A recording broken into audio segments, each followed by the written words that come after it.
Capítulo 2. Sexo.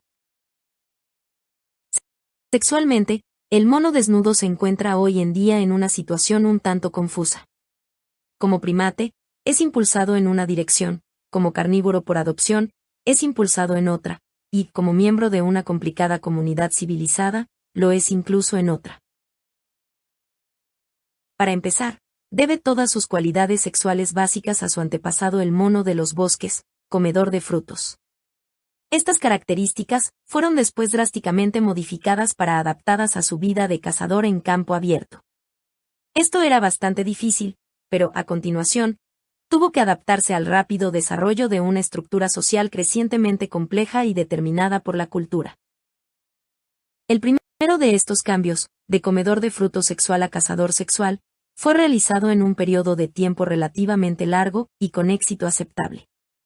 El segundo cambio fue menos afortunado. Se produjo con demasiada rapidez y tuvo que depender de la inteligencia y de la aplicación de una sujeción aprendida, más que de modificaciones biológicas fundadas en la selección natural. Podríamos decir que, más que moldear la civilización el moderno comportamiento sexual, ha sido el comportamiento sexual el que ha dado forma a la civilización. Si esta declaración parece demasiado rotunda, permítanme exponer primero el caso, para volver a argumentar al final de este capítulo. En primer lugar, tenemos que establecer con exactitud la manera en que se comporta actualmente el mono desnudo en el terreno sexual. Esto no es tan sencillo como parece, debido a la gran variedad que existe en y entre las sociedades. La única solución es sacar a colación el término medio, tomándolo de numerosos ejemplos de las sociedades más adelantadas. Podemos prescindir, en términos generales, de las sociedades reducidas, atrasadas y poco florecientes. Estas pueden tener costumbres sexuales extrañas y curiosas, pero, biológicamente hablando, no representan la corriente principal de la evolución. Es muy posible que su raro comportamiento sexual haya contribuido a su fracaso biológico como grupos sociales. La mayor parte de la información detallada que tenemos a nuestra disposición proviene de numerosos y fatigosos estudios realizados en años recientes en Norteamérica y fundados principalmente en su cultura. Afortunadamente, es una cultura biológicamente amplísima y floreciente, y puede ser tomada, sin miedo de distorsión, por representativa del moderno mono desnudo. El comportamiento sexual pasa, en nuestra especie, por tres fases características: formación de la pareja, actividad precopulativa, y cópula, en general, pero no siempre por este mismo orden. La fase de formación de la pareja, normalmente llamada galanteo, es notablemente prolongada, a escala animal, y con frecuencia dura semanas e incluso meses. Como ocurre en muchas otras especies, se caracteriza por un comportamiento experimental y ambivalente, que implica conflictos entre el miedo, la agresión y la atracción sexual. El nerviosismo y la vacilación disminuyen poco a poco si las mutuas señales sexuales son lo bastante fuertes. Estas comprenden expresiones faciales complejas, actitudes del cuerpo y manifestaciones verbales.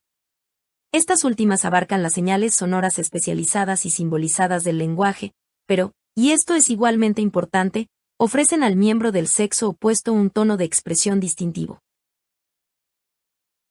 Con frecuencia se dice de las parejas de novios que murmuran dulces tonterías, y esta frase compendia claramente el significado del tono de la voz, en contraste con lo que se habla. Después de las fases iniciales de exhibición visual y vocal, se realizan contactos corporales. Estos acompañan generalmente a la locomoción, que aumenta ahora considerablemente cuando la pareja está junta. Los contactos de las manos y los brazos van seguidos de los de boca a cara y de boca a boca. Se producen besuqueos mutuos, ya en posición estática, ya durante la locomoción. Con frecuencia vemos súbitas carreras, persecuciones, saltos y pasos de baile, y pueden también reaparecer las manifestaciones infantiles. Gran parte de esta fase de formación de la pareja puede desarrollarse en público, pero cuando se pasa a la fase precopulativa se busca la soledad, y las sucesivas formas de comportamiento se producen, en lo posible, aisladamente de los otros miembros de la especie. En la fase precopulativa aumenta de manera chocante la adopción de la posición horizontal. Los contactos entre los cuerpos aumentan en intensidad y duración. Las posiciones poco intensas de costado dan progresivamente paso a los contactos cara a cara de gran intensidad. Estas posiciones pueden mantenerse durante muchos minutos o incluso varias horas, mientras las señales visuales y vocales pierden gradualmente importancia y se hacen más frecuentes las señales táctiles. Estas comprenden pequeños movimientos y variadas presiones de todas las partes del cuerpo, pero particularmente de los dedos, manos, labios y lengua. La pareja se despoja total o parcialmente de la ropa, y el estímulo táctil de piel a piel es aumentado en una zona lo mayor posible. Durante esta fase, los contactos boca a boca alcanzan su mayor frecuencia y duración, y la presión ejercida por los labios varía desde una suavidad extrema a una extrema violencia. Durante las respuestas de alta intensidad, los labios se separan y la lengua se introduce en la boca del compañero. Los movimientos activos de la lengua sirven para estimular la piel sensible del interior de la boca. Los labios y la lengua se aplican también a otras muchas zonas del cuerpo del compañero, especialmente a los lóbulos de las orejas, el cuello y los órganos genitales. El macho presta atención particular a los senos y los pezones de la hembra, y el contacto de los labios y la lengua se convierten en más complicados lametones y chupetones. Una vez establecido el contacto, los órganos genitales del compañero pueden ser también objeto de acciones de esta clase. Cuando se produce esto, el macho suele concentrarse principalmente en el clítoris de la hembra, y la hembra en el pene del macho, aunque en ambos casos se abarcan otras zonas. Además del beso y de las acciones de lamer y de chupar, la boca se aplica también a diversas regiones del cuerpo del compañero en una acción de morder, de intensidad variable. En general, esto se limita a suaves mordiscos de la piel, o a débiles pellizcos, pero, a veces, puede convertirse en violentas e incluso dolorosas mordeduras. Mezcladas con los estímulos vocales del cuerpo del compañero, y frecuentemente acompañándolos, se produce una abundante manipulación de la piel. Las manos y los dedos exploran toda la superficie del cuerpo, pero especialmente la parte delantera y, cuando la intensidad es mayor, las nalgas y la región genital. Como en los contactos orales, el macho presta atención particular a los senos y pezones de la hembra. En su movimiento, los dedos golpean y acarician repetidamente. De vez en cuando, agarran con fuerza, hasta el punto de que las uñas pueden hundirse profundamente en la carne. La hembra puede asir el pene del macho o sacudido rítmicamente, simulando los movimientos de la cópula, y el macho estimula los órganos genitales de la hembra, particularmente el clítoris, de modo parecido y frecuentemente con movimientos rítmicos. Además de estos contactos de la boca, de las manos y del cuerpo en general, existe también una tendencia, en los momentos más intensos de actividad precopulativa, al frotar rítmicamente el sexo sobre el cuerpo del compañero. Se producen también muchas contorsiones y entrelazamientos de brazos y piernas, con ocasionales y fuertes contracciones musculares, de manera que el cuerpo experimenta una enorme tensión, seguida de relajamiento. Estos son, pues, los estímulos sexuales practicados en punto diagonal inversa compañero durante los arranques de actividad precopulativa, y que producen una excitación fisiológica sexual suficiente para que se produzca la cópula. Esta empieza con la inserción del pene del macho en la vagina de la hembra. Ordinariamente, se realiza cara a cara, con el macho sobre la hembra, ambos en posición horizontal y teniendo la hembra las piernas separadas. Existen muchas variaciones de esta posición, según veremos más adelante, pero esta es la más sencilla y la más típica. Después, el macho inicia una serie de rítmicos empujes de la pelvis. Estos pueden variar considerablemente en fuerza y rapidez, pero, si no hay ningún impedimento, suelen ser rápidos y muy penetrantes. En el curso de la cópula, hay una tendencia a reducir los contactos orales y manuales, o al menos, a reducir su sutileza y complejidad. Sin embargo, estas formas ahora subsidiarias de estímulo mutuo prosiguen en cierto modo durante la mayor parte de las secuencias de la cópula. La fase copulativa es típicamente mucho más breve que la precopulativa. En la mayoría de los casos, y a menos que emplee tácticas dilatorias, el macho llega al momento de la eyaculación en pocos minutos. Otras hembras primates no parecen llegar a una culminación del episodio sexual. En cambio, La hembra del mono desnudo constituye una excepción a este respecto.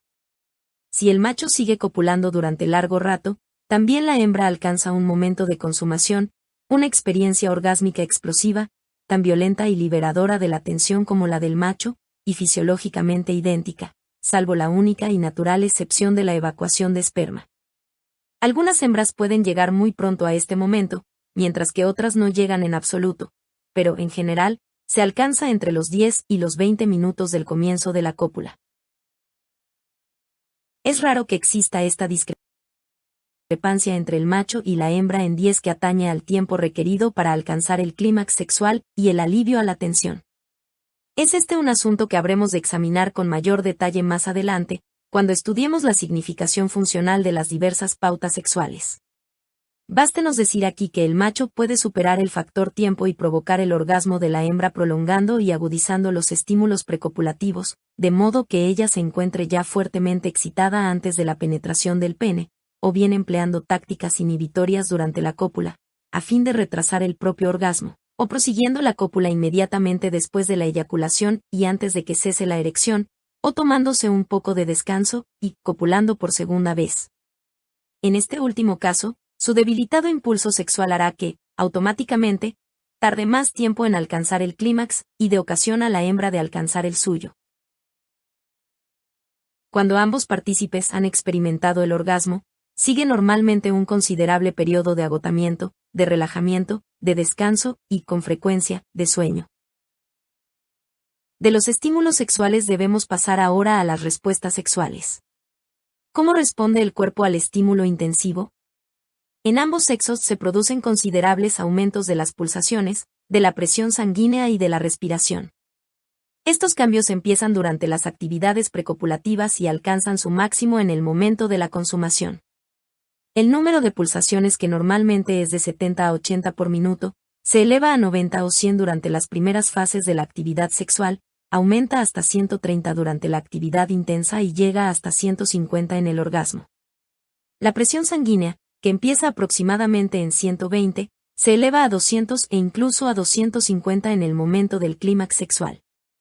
La respiración se hace más profunda y más rápida, y al acercarse el momento del orgasmo, se convierte en un prolongado jadeo, a menudo acompañado de rítmicos gemidos o gruñidos. Al final, el rostro puede estar contraído, con la boca muy abierta y dilatadas las ventanas de la nariz, a la manera de los atletas en su máximo esfuerzo o de las personas a quienes les falta el aire. Otro cambio importante que se produce durante la actividad sexual es una dramática mutación en la distribución de la sangre, desde las regiones más profundas a las zonas superficiales del cuerpo. Esta acumulación de sangre adicional en la piel tiene numerosas y chocantes consecuencias. No solo es causa de que el cuerpo resulte más caliente al tacto, calor o fuego sexual, sino que produce ciertos cambios específicos en numerosas zonas particulares. Durante una intensa actividad, aparece un característico rubor sexual. Este se presenta corrientemente en la hembra. Empieza en la región de piel que cubre el estómago y la parte superior del abdomen, se extiende a la parte alta de los senos, luego a la parte alta del pecho, después a los lados y región media de los senos, y por último a la parte inferior de estos. También la cara y el cuello pueden verse afectados. En hembras muy sensibles, puede extenderse también al bajo vientre, a los hombros, a los codos y, con el orgasmo, a los muslos, a las nalgas y a la espalda. En ciertos casos, puede cubrir casi toda la superficie del cuerpo. Ha sido descrito como una especie de ataque de sarampión y resulta ser una señal óptica sexual. Ocurre también, aunque más raramente, en el macho, empezando igualmente por la región superior del abdomen y extendiéndose al pecho y después, al cuello y a la cara.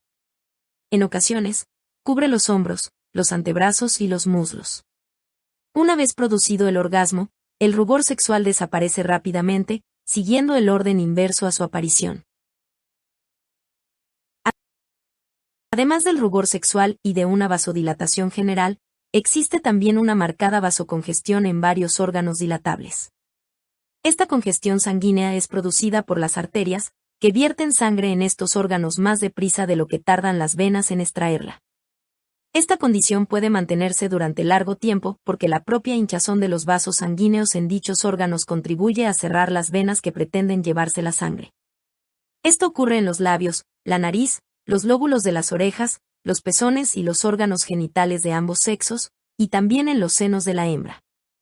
Los labios se hinchan, enrojecen y sobresalen más que en cualquier otro momento. Las partes blandas de la nariz se hinchan y las ventanas se dilatan. Los pezones aumentan de tamaño y se ponen erectos en ambos sexos, pero más en la hembra. Esto no se debe solo a vasocongestión, sino también a la contracción del músculo del pezón. La longitud del pezón de la hembra llega a aumentar 1 centímetro, y su diámetro hasta medio centímetro. La región circular de piel pigmentada que rodea los pezones también se hincha y toma un color más vivo en la hembra, pero no en el macho. Los senos de la hembra muestran igualmente un significativo aumento de tamaño. Cuando se ha alcanzado el orgasmo, el seno de la hembra habrá aumentado, por término medio, hasta un 25% de sus dimensiones normales. Se hace más firme, más redondeado y más protuberante. Los órganos genitales de ambos sexos experimentan considerables cambios en los periodos de excitación. Las paredes vaginales de la hembra sufren una intensa vasocongestión que origina la rápida lubricación del tubo vaginal. En algunos casos, esto puede ocurrir a los pocos segundos de empezar la actividad precopulativa. Hay también alargamiento y distensión de los 2/3 interiores del tubo vaginal, y la longitud total de la vagina aumenta hasta 10 centímetros en la fase de alta excitación sexual. Al acercarse el orgasmo, se hincha el tercio exterior del tubo vaginal, y durante aquel, se produce una concentración muscular espasmódica que dura de 2 a 4 segundos, seguida de contracciones rítmicas a intervalos de 8 décimas de segundo. Estas contracciones rítmicas oscilan entre 3 y 15 en cada orgasmo. Durante la excitación, los órganos genitales externos femeninos se hinchan considerablemente.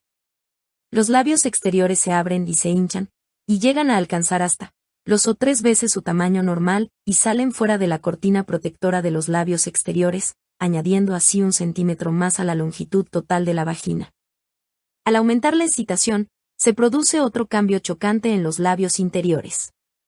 Congestionados ya, y protuberantes, cambian ahora de color, adquiriendo un tono rojo brillante. El clítoris, equivalente femenino del pene del macho, aumenta de tamaño, y se hace más protuberante al empezar la excitación sexual, pero, al aumentar esta, la hinchazón labial tiende a disimular este cambio, y el clítoris se encoge bajo la caperuza labial. En esta fase avanzada, no puede ser estimulado directamente por el pene del macho, pero al estar hinchado y sensibilizado, puede verse afectado indirectamente por las rítmicas presiones ejercidas sobre la región por los movimientos impulsores del macho. El pene del macho experimenta con la excitación sexual grandes modificaciones. Blando y flácido al principio, se alarga, se endurece y se yergue, gracias a una intensa congestión de los vasos. Su normal longitud media de 9 centímetros y medio aumenta en 7 u 8 centímetros. Su diámetro aumenta también considerablemente, de modo que la especie tiene el pene erecto más largo de todos los primates actuales. En el momento culminante de la actividad sexual del macho, se producen varias poderosas contracciones musculares del pene, que proyecta el líquido seminal dentro del tubo vaginal. Las primeras contracciones son las más fuertes, y se producen a intervalos de 1/8 de segundo, semejantes a los de las contracciones vaginales orgásmicas de la hembra. Durante la excitación, la piel del escroto del macho se contrae, y se reduce la movilidad de los testículos. Estos se elevan al acortarse los cordones espermáticos, lo propio ocurre a causa del frío, el miedo y la ira, y se juntan más al cuerpo. La congestión de los vasos de la región da por resultado un aumento del tamaño testicular, que llega a alcanzar un 50 e incluso un 100%. Estas son, pues, las principales modificaciones causadas por la actividad sexual en los cuerpos masculino y femenino. Una vez alcanzado el clímax, todos los cambios observados se invierten rápidamente, y el individuo, relajado después del acto, recobra al instante el estado fisiológico tranquilo y normal. Vale la pena mencionar una última respuesta postorgásmica. Inmediatamente después del acto sexual, puede producirse un copioso sudor, tanto en el macho como en la hembra, independiente del mayor o menor esfuerzo físico realizado en el curso de la actividad sexual. Pero si no guarda relación con el total desgaste de fuerzas, sí que la tiene con la intensidad del propio orgasmo. La capa de sudor se extiende sobre la espalda, los muslos y la parte alta del tórax. El sudor puede fluir de las axilas. En casos intensos, puede afectar a todo el tronco, desde los hombros hasta los muslos. También sudan las palmas de las manos y las plantas de los pies, y, cuando la cara ha estado arrebolada por el rubor sexual, puede aparecer el sudor en la frente y sobre el labio superior. Este breve resumen de los estímulos sexuales de nuestra especie y de las respuestas obtenidas por los mismos puede servir de base para discutir la significación de nuestro comportamiento sexual en relación con nuestro linaje y con nuestro sistema general de vida. Pero, ante todo, conviene señalar que no todos los estímulos y respuestas mencionados se producen con igual frecuencia. Algunos de ellos ocurren forzosamente cuando un macho y una hembra se juntan para la actividad sexual, pero otros se producen únicamente en cierta proporción según los casos. Pero, aún así, se producen con frecuencia para ser considerados como características de la especie. En lo que atañe a las respuestas corporales, el rubor sexual aparece en un 75% de las hembras y, aproximadamente, en un 25% de los machos. La erección de los pezones es universal para las hembras, pero solo ocurre en un 60% de los machos. El sudor copioso después del orgasmo es característico de un 33% de machos y hembras.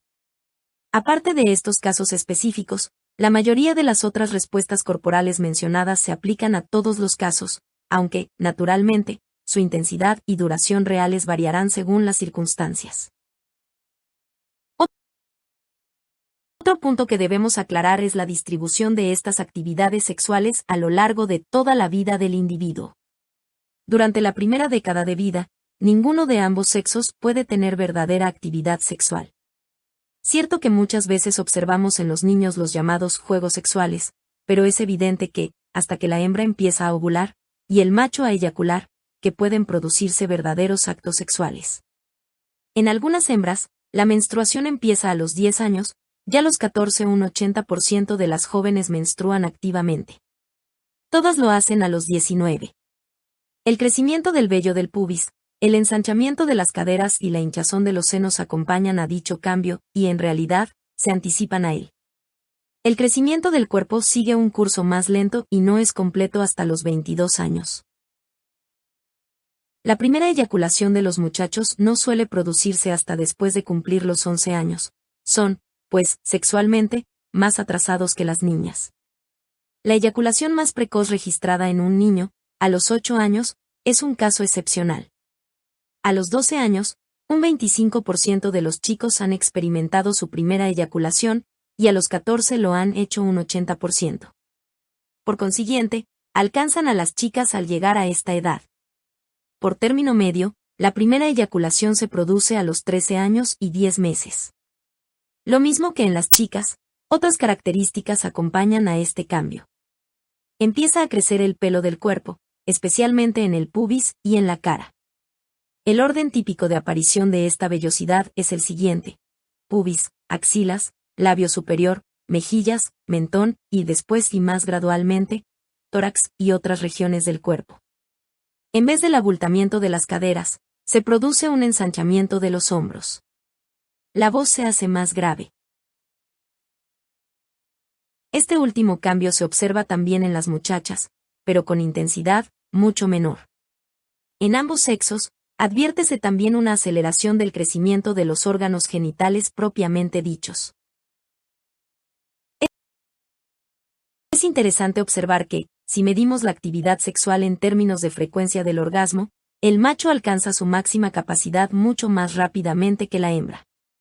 Aunque el proceso de maduración sexual de aquel empieza aproximadamente un año más tarde que el de esta, alcanza, empero, su culminación orgásmica antes de los 20 años, mientras que las jóvenes no la alcanzan hasta los 20 y pico o incluso los 30 y pico. En realidad, la hembra de nuestra especie tiene que cumplir los 29 para ponerse al nivel orgásmico de un macho de 15. Solo un 23% de las hembras de 15 años ha tenido experiencia del orgasmo, y esta cifra solo se eleva a un 53% a la edad de 20. A los 35, es de un 90%.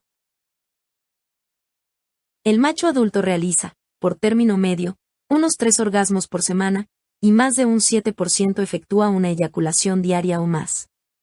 En el macho corriente, la frecuencia del orgasmo es mayor entre los 15 y los 30 años, y desciende después, gradualmente, desde los 30 hasta la vejez.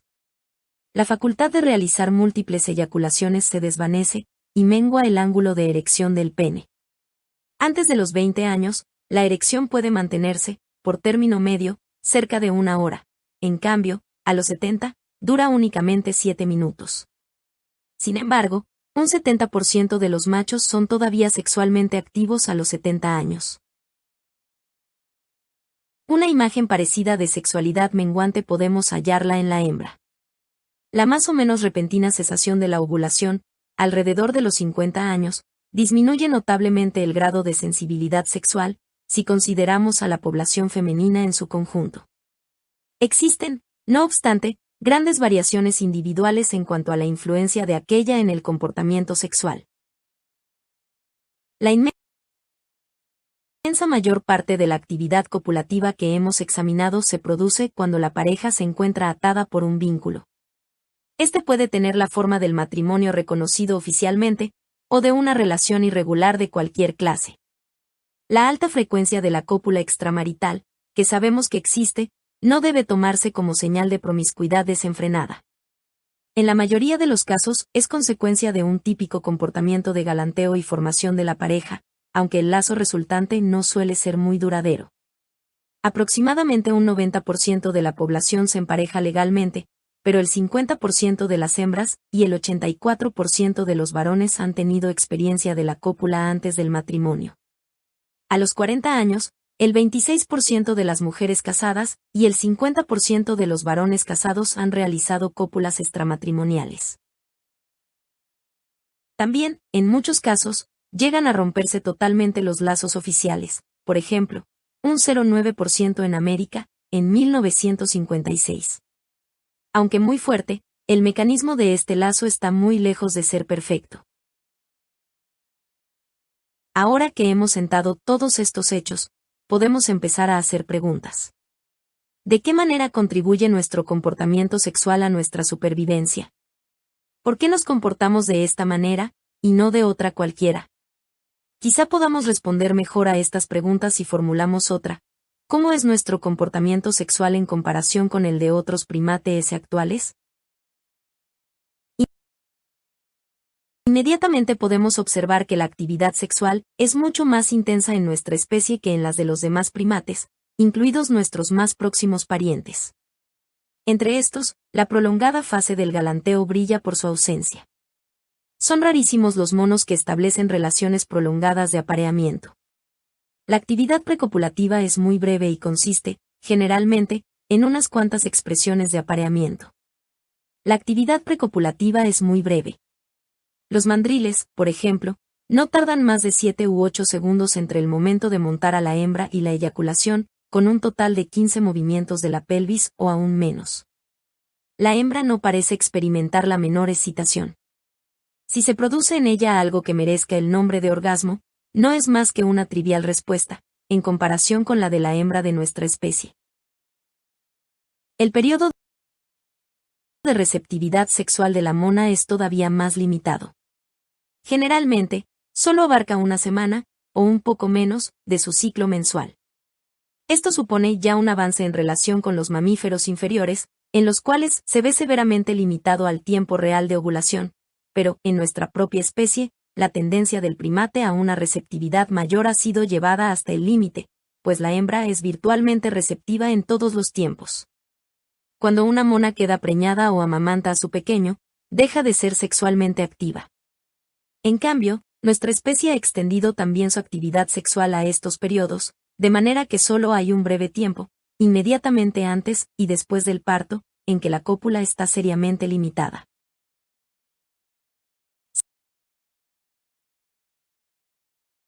Salta a la vista que el mono desnudo es el primate actual de sexo más activo. Para buscar la razón de esto, tenemos que observar de nuevo sus orígenes. ¿Qué ocurrió? Primero, tenía que cazar, si quería sobrevivir.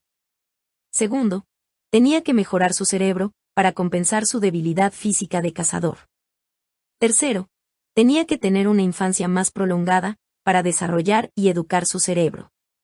Cuarto, las hembras tenían que quedarse a cuidar de los pequeños, mientras los machos salían de caza. Quinto, los machos tenían que colaborar entre sí en los trabajos de la caza. Sexto, tenía que erguirse y emplear armas, para que la caza fuese fructífera. No quiero decir con esto que los cambios se produjeron en este mismo orden, por el contrario, parece indudable que se realizaron gradual y simultáneamente, ayudando cada modificación a todas las demás. Me he limitado a enumerar los 6 cambios mayores y fundamentales que tuvieron lugar en la evolución del mono. Pero creo que, en estos cambios, están todos los ingredientes necesarios para explicar nuestra presente complejidad sexual.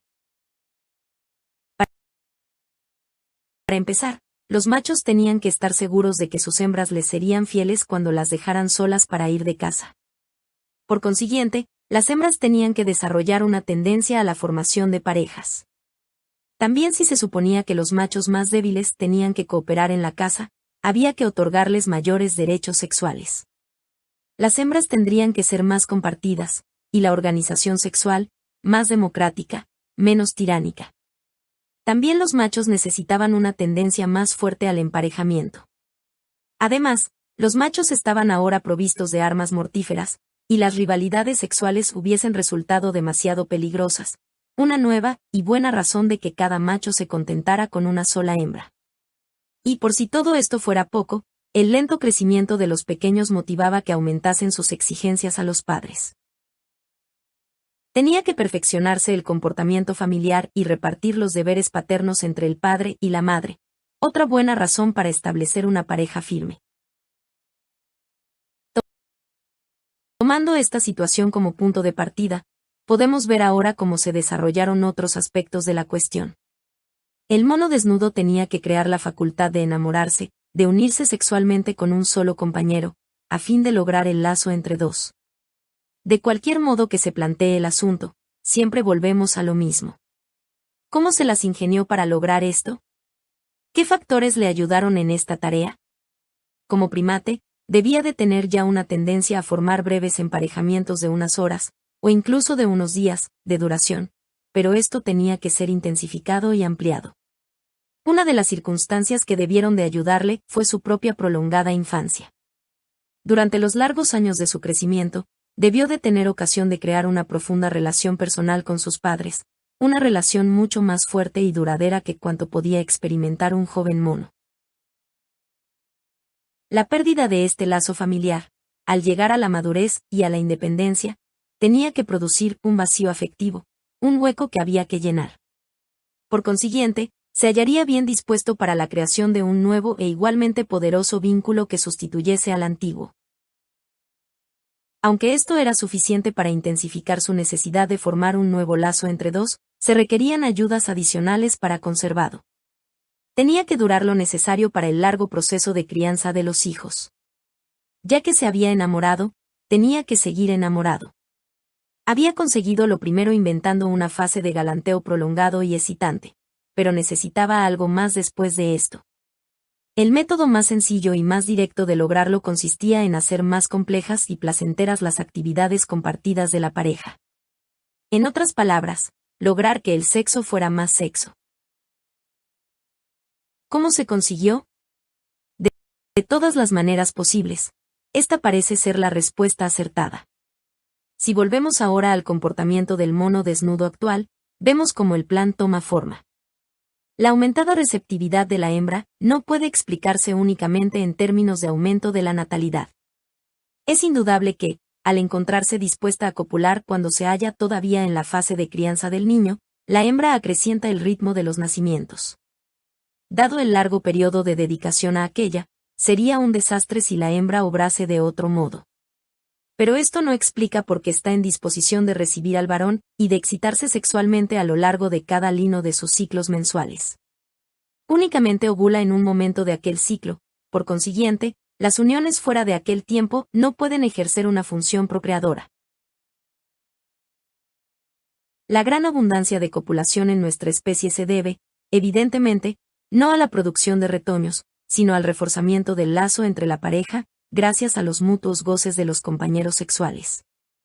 Entonces, la reiterada consecución de la consumación sexual no es, para la pareja, un fruto refinado y decadente de la civilización moderna, sino una sana tendencia de nuestra especie, con base biológica y profundamente arraigada. Incluso cuando ha interrumpido sus ciclos mensuales, en otras palabras, cuando está embarazada, la hembra sigue respondiendo al varón. Esto tiene también particular importancia porque con el sistema de un varón una hembra sería peligroso defraudar al varón durante un periodo tan largo. Podría poner en peligro la vinculación entre la pareja. Aparte del aumento de la cantidad de tiempo en que pueden desarrollarse las actividades sexuales, estas propias actividades han sido perfeccionadas. La vida cinegética que nos desnudó la piel y nos dio manos más sensibles, nos brindó un campo mucho más amplio para el estímulo sexual del contacto entre los cuerpos. Estos desempeñan importantísimo papel en el comportamiento precopulativo. Los golpecitos, los roces, las presiones y las caricias son más abundantes e intensas que en cualquier otra especie de primate. Además, ciertos órganos especializados, como los labios, los lóbulos de las orejas, los pezones, los senos y los órganos genitales, están abundantemente dotados de terminaciones nerviosas y han llegado a sensibilizarse sobremanera al estímulo táctil erótico. Ciertamente, los lóbulos de las orejas parecen haber evolucionado exclusivamente para este fin. Los anatomistas los han calificado a menudo de apéndices insignificantes o de inútiles y grasosas excrescencias. En términos generales, los explican como residuos de los tiempos en que teníamos grandes las orejas. Pero si observamos otras especies de primates, descubrimos que no poseen lóbulos carnosos en el pabellón de la oreja. Parece más bien que, lejos de ser un residuo, son algo nuevo, y al advertir que bajo la influencia del estímulo sexual se ponen congestionados, hinchados e hipersensibles, casi no se puede ya dudar de que su evolución no ha tenido otro móvil que la producción de otra zona erógena. Aunque parezca extraño, el humilde lóbulo de la oreja ha sido bastante olvidado a este respecto, y vale la pena consignar que se han registrado casos, tanto en varones como en hembras, en que se ha producido el orgasmo como resultado de estímulos en el lóbulo de la oreja. Es interesante observar que la nariz carnosa y protuberante de nuestra especie es otro rasgo único y misterioso que los anatomistas no pueden explicar. Uno de ellos ha dicho que es, simplemente, una variación prominente, sin ninguna significación funcional. Resulta difícil creer que algo tan positivo y distintivo en el campo de los apéndices de los primates haya evolucionado sin tener una función. Y cuando leemos que las paredes laterales de la nariz contienen un tejido esponjoso eréctil, que, por vasocongestión durante la excitación sexual, conduce a una expansión y ensanchamiento de las ventanas de la nariz, empezamos a hacernos preguntas sobre la cuestión. A semejanza del mejorado repertorio táctil, existen algunos desarrollos visuales bastante singulares. La compleja expresión facial representa aquí un importante papel, aunque su evolución tiene que ver también con el mejoramiento de las comunicaciones en muchos otros aspectos. Como especie primate, poseemos la musculatura facial más desarrollada y más compleja de todo el grupo. En realidad, tenemos el sistema de expresión facial más sutil y complejo de todos los animales que viven en la actualidad. Mediante pequeños movimientos de la carne que rodea la boca, la nariz, los ojos, las cejas y la frente, y la combinación de estos movimientos en una enorme variedad de conjuntos, podemos transmitir roda una serie de complejos cambios de humor. Durante los encuentros sexuales, y en especial durante la primera fase de galanteo, estas expresiones revisten primordial importancia. Su forma exacta se expondrá en otro capítulo. La dilatación de la pupila se produce también durante el periodo de excitación sexual, y aunque es un cambio pequeño quizá respondamos a él más de lo que imaginamos. La superficie del ojo brilla también más. Como los lóbulos de las orejas y la nariz prominente, los labios de nuestra especie son también distintivos singulares que no se encuentran en los otros primates. Desde luego, todos los primates tienen labios, pero no vueltos hacia afuera como nosotros. El chimpancé puede sacar y doblar los labios en una mueca exagerada, poniendo al descubierto, cuando lo hace, una membrana mucosa que normalmente permanece escondida dentro de la boca. Pero los labios son mantenidos durante breve tiempo en esta posición antes de que el animal vuelva a adoptar su expresión normal de labios apretados. Nosotros, en cambio, tenemos permanentemente salientes los labios. A los ojos de un chimpancé, debemos de estar haciendo una mueca continua. Si tienen ustedes ocasión de ser besados por un chimpancé amigable, el beso aplicado al cuello les convencerá de su habilidad en ofrecer una señal táctil con los labios. Para el chimpancé, se trata de una señal de saludo más que sexual. En cambio, en nuestra especie se emplea para ambas cosas, y el contacto del beso se hace más frecuente y prolongado durante la fase precopulativa. Teniendo en cuenta esta finalidad, fue seguramente más conveniente tener las superficies mucosas sensibles permanentemente al descubierto, de modo que no hubiese que mantener las especiales contracciones musculares de la boca durante los prolongados contactos del beso. Pero esto no es todo. Los labios descubiertos y mucosos tomaron una forma característica y bien definida. No se confundieron de modo gradual con la piel facial circundante, sino que se formaron una línea fija de delimitación. Así, llegaron a ser también un órgano importante de señales visuales. Ya hemos visto que la excitación sexual produce hinchazón y enrojecimiento de los labios, y la clara demarcación de su zona contribuyó, sin duda alguna, al perfeccionamiento de estas señales, haciendo más fácilmente reconocible los sutiles cambios en las condiciones de los labios. También salta a la vista que, incluso fuera del estado de excitación, son estos más rojos que el resto de la piel de la cara, y que por el simple hecho de su existencia, y aun cuando no indiquen ningún cambio de condición fisiológica, actuarán como señales anunciadoras, llamando la atención sobre la existencia de una estructura sexual táctil. Intrigados por la significación de nuestros singulares labios mucosos, ciertos anatomistas declaran que todavía no comprendemos claramente su evolución, y sugirieron que quizá tiene algo que ver con la prolongada acción de chupar que realiza el niño durante su lactancia. Pero también el joven chimpancé efectúa copiosamente esta acción de su chupar con eficacia, y en todo caso, sus labios, más musculares y prensiles que los nuestros, parecen estar aún mejor dispuestos para ello. Esto tampoco explica la evolución de la marcada separación entre los labios y la piel facial circundante, ni las sorprendentes diferencias entre los labios de las gentes de piel blanca y las de color. En cambio, si consideramos los labios como aparatos de señales visuales, estas diferencias son más fáciles de comprender. Al exigir las condiciones climáticas una piel más oscura, esta redunda en perjuicio de la eficacia de los labios como emisores de señales visuales, ya que es menor el contraste de colores. Si su función de emisores de señales es realmente importante, tenía que producirse alguna clase de compensación, y esto es precisamente lo que parece haber ocurrido. Los labios negroides resultan más visibles debido a haber aumentado de tamaño y a haberse hecho más protuberantes. Lo que perdieron en contraste de colores lo ganaron en forma y en tamaño. También los bordes de los labios negroides aparecen más firmemente delineados. Las costuras labiales de las razas más pálidas forman crestas más prominentes y de color más pálido que el resto de la piel. Anatómicamente consideradas, estas características negroides no parecen ser primitivas, sino que más bien representan un positivo avance en la especialización de la región labial.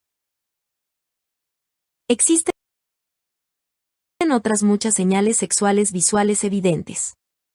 Como se ha mencionado anteriormente, la pubertad y, con ella, el alcance de un estado generativo plenamente capaz, vienen señalados por el desarrollo de ostensibles matas de vello, principalmente en la zona genital y en las axilas, y en la cara de los varones. En la hembra, se aprecia un rápido crecimiento de los senos. También cambia la forma del cuerpo, ensanchándose los hombros del varón y la pelvis de la hembra. Estos cambios sirven no solo para diferenciar al individuo sexualmente maduro del inmaduro, sino también el varón maduro de la hembra madura. No solo actúan como señales reveladoras de que el sistema sexual es ya operante, sino que indican también si éste es masculino o femenino. Generalmente, se considera que el desarrollo de los senos femeninos es, primordialmente, un fenómeno maternal más que sexual, pero no parecen haber muchas pruebas de esto. Otras especies de primates ofrecen a sus retoños una lactancia copiosa y, sin embargo, sus hembras no presentan senos hemisféricos claramente definidos. En este particular, la hembra de nuestra especie es única entre los primates. La evolución de unos senos prominentes y de forma característica parece constituir otro ejemplo de señal sexual, hecha posible, y fomentada, por la evolución de la piel desnuda. Los abultamientos de los senos habrían sido mucho menos ostensibles en una hembra velluda. En cambio, al desaparecer el vello, sobresalen claramente. Además de su forma ostensible, sirven también para concentrar la atención visual en los pezones y hacer más visible la erección del pezón, que acompaña a la excitación sexual. La zona pigmentada de piel alrededor del pezón, cuyo color se oscurece durante la excitación sexual, es significativa en el mismo sentido. La desnudez de la piel hace también posibles ciertas señales de cambio de color. En otros animales, esto ocurre únicamente en limitadas zonas lampiñas, en cambio, abunda mucho más en nuestra especie. El sonrojo se produce con frecuencia particularmente acusada durante las primeras etapas de galanteo del comportamiento sexual, y en ulteriores fases de excitación más intensa aparecen las manchas características del rubor sexual. Esta es otra forma de señal que las razas de piel oscura tuvieron que sacrificar a las exigencias climáticas. Sabemos, sin embargo, que también experimentan estos cambios, porque, aun siendo invisibles como mutaciones de color, un examen más atento revela significativos cambios en la textura de la piel. Antes de terminar el examen de las señales sexuales visuales, debemos mencionar un aspecto bastante raro de su evolución. Para ello, echaremos un vistazo a ciertas particularidades bastante extrañas que se han producido en los cuerpos de ciertos primos nuestros, los simios. Recientes investigaciones alemanas han revelado que algunas especies han empezado a realizar una suerte de autoimitación. Los ejemplos más chocantes de ello nos son ofrecidos por el mandril y el babuino yelade. El mandril macho tiene el pene de color rojo brillante, con manchas escrotales azules a ambos lados. Esta disminución de colores aparece también en su cara, donde la nariz es de un rojo brillante, mientras que las hinchadas y lampiñas mejillas son de un azul intenso. Parece como si la cara del animal imitase su región sexual, ofreciendo idénticas señales visuales. Como la verdadera zona genital, esta región del pecho varía en intensidad de color durante las diferentes fases del ciclo sexual mensual. Como la verdadera zona genital, esta región del pecho varía en intensidad de color durante las diferentes fases del ciclo sexual mensual. La ineludible conclusión es que el mandril y el yelade trasladaron sus señales genitales a la región frontal por alguna razón. Sabemos demasiado poco acerca de la vida de los mandriles en estado salvaje para poder especular sobre las razones de este extraño fenómeno en su particular especie. En cambio, sabemos que los yelades pasan mucho más tiempo en posición sentada y erguida que la mayoría de otras especies parecidas de simios. Si es esta su posición más típica, de ello se deduce claramente que el hecho de tener un sistema de señales sexuales en el pecho les permite transmitir estas señales a otros miembros de su grupo con mayor facilidad que si las marcas existieran solamente en su cuarto trasero. Muchas especies de primates tienen los órganos genitales vivamente coloreados, en cambio, estas imitaciones frontales son muy raras. Nuestra propia especie ha introducido un cambio radical en esta típica posición del cuerpo. Como los yelades, pasamos una gran parte de nuestro tiempo sentados en posición erguida. También permanecemos en pie, enfrentados unos con otros durante los contactos sociales. Es, pues, posible que también nosotros hayamos realizado algo parecido, en un sentido de autoimitación. ¿Puede haber influido nuestra posición vertical en nuestras señales sexuales? Considerada así la cosa, parece que la respuesta tiene que ser afirmativa. La típica postura de apareamiento de todos los primates exige que la aproximación del macho a la hembra se realice por la espalda. La hembra levanta su cuarto trasero y lo dirige hacia el macho. Este lo ve, se acerca a ella, y la monta por detrás. No hay contacto frontal de los cuerpos durante la cópula. La región genital del macho se aprieta contra la rabadilla de la hembra. En nuestra propia especie, la situación es muy diferente. No solo existe una prolongada actividad precopulativa cara a cara, sino que también la cópula se realiza casi siempre de frente. Este último punto ha sido objeto de algunas discusiones. Se ha creído durante mucho tiempo que esta posición frontal para la cópula es la única biológicamente natural en nuestra especie, y que todas las demás deben considerarse como refinadas variaciones. Pero algunos autores lo han negado recientemente, sosteniendo que no existe una postura fundamental en lo que a nosotros atañe. Opinan que cualquier relación corporal es buena para nuestro sistema sexual y que, como especie inventiva que somos, es natural que adoptemos las posiciones que mejor nos parezca, y, cuantas más, mejor, porque esto aumentará la complejidad del acto sexual y la de su novedad, y evitará el aburrimiento sexual entre los miembros de la pareja largo tiempo unida. Su argumento es perfectamente válido en la forma en que lo presentan, pero al tratar de reforzarlo han ido demasiado lejos. Su verdadera objeción era la idea de que toda variación de la postura fundamental era pecaminosa. Para contrarrestar esta idea, acentuaron el valor de estas variaciones, y en esto anduvieron acertados, por las razones indicadas. Cualquier mejoramiento en las recompensas sexuales de la pareja tiene evidente importancia para el fortalecimiento del lazo que la une. Y aquellas son biológicamente saludables para nuestra especie. Sin embargo, en el ardor de la polémica los autores indicados dejaron de tener en cuenta la circunstancia de que a pesar de todo, existe una postura de apareamiento básica para nuestra especie, la posición cara a cara. Virtualmente, todas las señales sexuales y las zonas erógenas están en la parte anterior del cuerpo, las expresiones faciales, los labios, la barba, los pezones, las señales areolares, los senos de la hembra, el vello del pubis, los propios órganos genitales, las principales zonas de sonrojo y las principales zonas de rubor sexual. Podría arguirse que muchas de estas señales actuarían perfectamente en las primeras fases, desarrolladas frente a frente, pero que, para la cópula, con ambos compañeros totalmente excitados por el estímulo frontal, el varón podría colocarse detrás de la hembra para la introducción del miembro, o, en definitiva, adoptar cualquier otra posición que juzgara conveniente. Esto es perfectamente cierto, y posible como novedad, pero presenta algunos inconvenientes. En primer lugar, la identidad del compañero sexual es mucho más importante para una especie como la nuestra, en la que existe un lazo entre dos. La aproximación frontal significa que las futuras señales y recompensas sexuales se mantienen estrechamente relacionadas con las señales de identidad del compañero. El sexo cara a cara es un sexo personalizado. Además, las sensaciones táctiles precopulativas de las zonas erógenas frontalmente concentradas pueden extenderse a la fase copulativa, si el acto sexual se realiza cara a cara. Muchas de estas sensaciones se perderían adoptando otras posturas.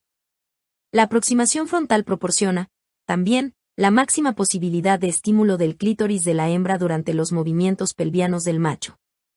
Cierto que aquel puede ser pasivamente estimulado por los efectos de arrastre de los movimientos del varón, independientemente de la posición de su cuerpo en relación con la del cuerpo de la hembra, pero en la cópula de frente existirá, además, la directa presión rítmica de la región pubiana del macho sobre la zona del clítoris, y esto aumentará considerablemente el estímulo. Por último, hay que tener en cuenta la anatomía básica del canal vaginal de la hembra y la acusada derivación de su ángulo hacia adelante, en comparación con otras especies de primates.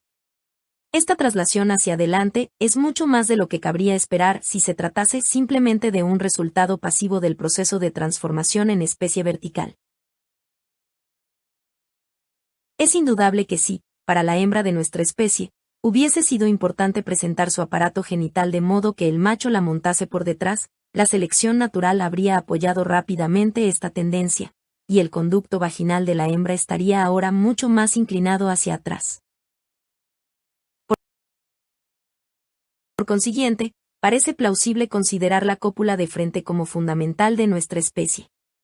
Existen, desde luego, numerosas variaciones que no excluyen el elemento frontal, el varón encima, la mujer encima, de lado, agachados, de pie, etc.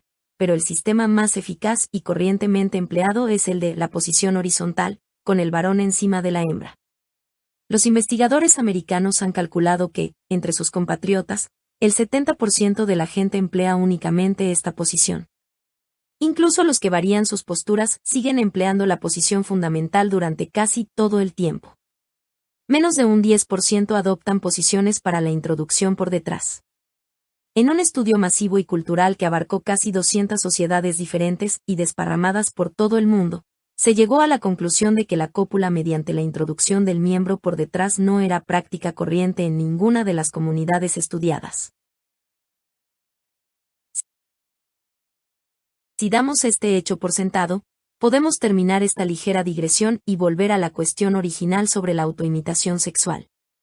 Si la hembra de nuestra especie tenía que atraer eficazmente la atención del macho sobre su parte frontal, la evolución tenía que hacer algo para que la región frontal resultara más estimulante. Debió de haber un tiempo, en época de nuestros remotos antepasados, en que se empleó la aproximación por detrás.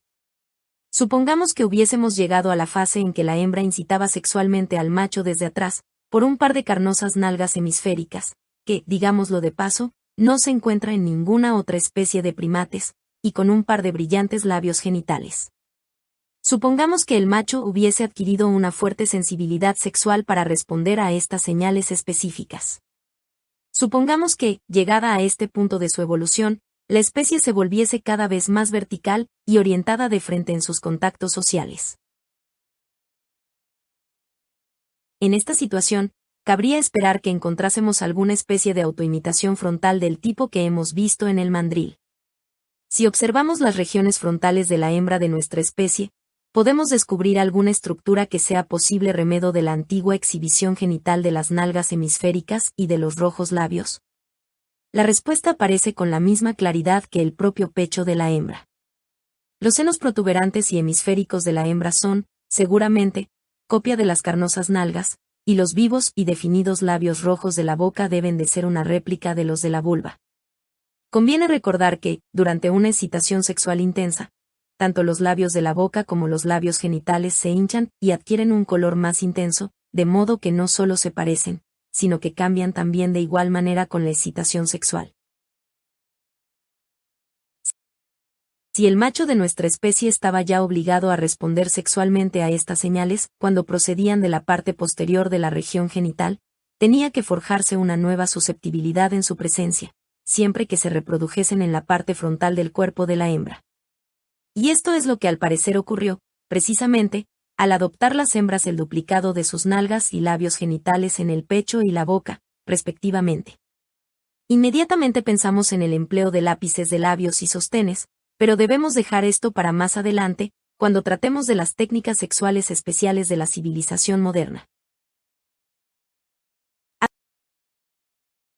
Además de las importantísimas señales visuales, cierto estímulo olfativo desempeña también un papel sexual. Nuestro sentido del olfato se redujo considerablemente durante la evolución, pero durante las actividades sexuales es más eficaz y más operante de lo que normalmente pensamos. Sabemos que existen diferencias sexuales en los olores del cuerpo, y alguien ha sugerido que parte del proceso de formación de la pareja involucra una especie de impresión olfativa, una fijación sobre el olor individual específico del cuerpo del compañero. Con esto se relaciona el intrigante descubrimiento de que, en la pubertad, se produce un marcado cambio en las preferencias olfativas. Antes de la pubertad, existe una marcada predilección por los olores dulces y a fruta. En cambio, con la llegada de la madurez sexual, esta reacción se extingue y se desvía fuertemente en favor de los olores a flores, a aceite o a almizcle. Esto se aplica a ambos sexos, pero la reacción al olor almizcleño es más fuerte en el macho que en la hembra. Se sostiene que, en nuestra edad adulta, podemos detectar la presencia de almizcle incluso cuando éste está diluido a razón de 1 parte por 8 millones de partes de aire, y es significativo que esta sustancia desempeña un papel dominante en el rastro oloroso de muchas especies de mamíferos, producido por glándulas especiales. Aunque nosotros no poseemos grandes glándulas segregadoras de olor, tenemos un gran número de glándulas pequeñas, las glándulas endocrinas. Son parecidas a las glándulas sudoríparas corrientes, pero sus secreciones poseen una proporción más alta de materia sólida. Existen en numerosas partes del cuerpo, pero se hallan particularmente concentradas en las regiones genitales y en las axilas. Los mechones de vello localizados en estas zonas funcionan indudablemente para mitigar el olor. Se ha sostenido que la segregación de olor en estas zonas aumenta durante la excitación sexual, pero aún no se ha hecho ningún análisis detallado de este fenómeno. Sin embargo, sabemos que la hembra de nuestra especie posee un 75% de glándulas apocrinas más que el macho, y es interesante recordar que en los encuentros sexuales de los mamíferos inferiores el macho huele a la hembra más que ésta a aquel. La localización de nuestras zonas especiales segregadoras de olor parece ser otra adaptación más de nuestra aproximación frontal en los contactos sexuales. Esto no se sale de lo corriente en el centro genital. Es una condición que tenemos en común con muchos otros mamíferos. En cambio, la concentración en las axilas es una característica mucho más peculiar. Parece ser debida a la tendencia general de nuestra especie a añadir nuevos centros de estímulo sexual en la parte anterior del cuerpo, en la relación con el incremento de los contactos sexuales cara a cara. En este caso particular, daría por resultado una mayor aproximación de la nariz del compañero a una importante zona segregadora de olor, durante la mayor parte de las actividades precopulativa y copulativa. Hasta aquí, hemos estudiado las maneras en que ha sido mejorado y fomentado el comportamiento de nuestra especie en relación con el apetito sexual, a fin de que los contactos entre los miembros de la pareja hayan sido cada vez más remuneradores, fortaleciendo y manteniendo, por ende, su lazo afectivo, que ha requerido también ciertos perfeccionamientos. Consideremos un instante el sistema de los antiguos primates.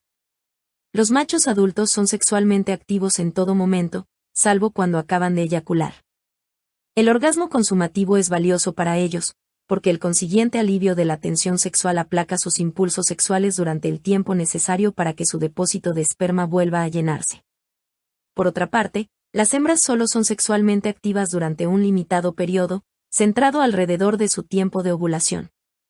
Durante este periodo, están dispuestas a recibir a los machos en todo momento.